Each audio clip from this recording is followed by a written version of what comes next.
तपाईलाई पनि नाङ्लो ठट्टा र मुसो दलेर जुत्ताको माला लगाएर जनताले सिमाना कटाउने दिन नआओस्। जनताको मनमुटुको सिमाना तपाईले नागिसक्नु भयो। तपाईँ जस्तै क्यान्डिडेट चाहिन्थ्यो हाम्रो श्रम संस्कृति पार्टीको लागि। हाम्रो हर्क साम्पाङजीले तपाईँ जस्तो व्यक्ति नै डिजर्भ गर्नुहुन्छ। हाम्रो रुबी कुमार ठाकुर जस्तो एउटा क्यापेबल व्यक्ति, एउटा आफ्नै क्षेत्रमा राम्रो पक्कड राख्ने व्यक्ति तपाईँलाई चाहिँदैन।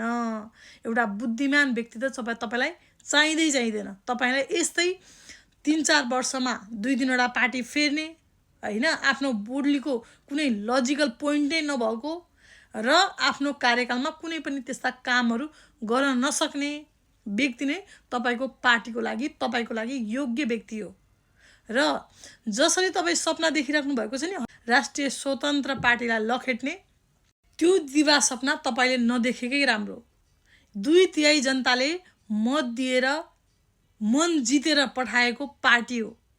त्यसै तपाईले लखेट्छु भन्दाखेरि लखिने पार्टी होइन। र जसरी उहाँहरूले काम गरिराख्नु भएको छ, जसरी तपाईहरुले खुट्टा तानिराख्नु भएको छ नि, दिनानुदिन जनताप्रति झन इज्जत झन मोह बढिरहेको छ राष्ट्रिय स्वतन्त्र पार्टी रासोपाप्रति। झन इज्जत बढाउने काम गरिराख्नु भएको छ।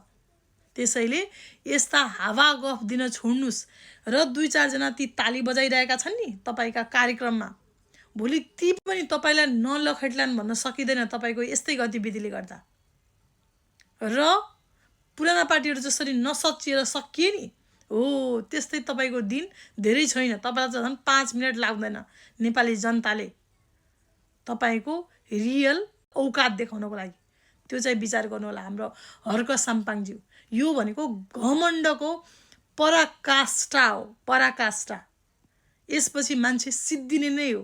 एउटा गतिलो क्यान्डिडेटको इज्जत नगर्ने र यस्ता व्यक्तिहरू पार्टीमा प्रवेश गर्ने भएपछि अब भने तपाईलाई सिद्धिनलाई कसैले केही पनि गर्न सक्दैन। धन्यवाद।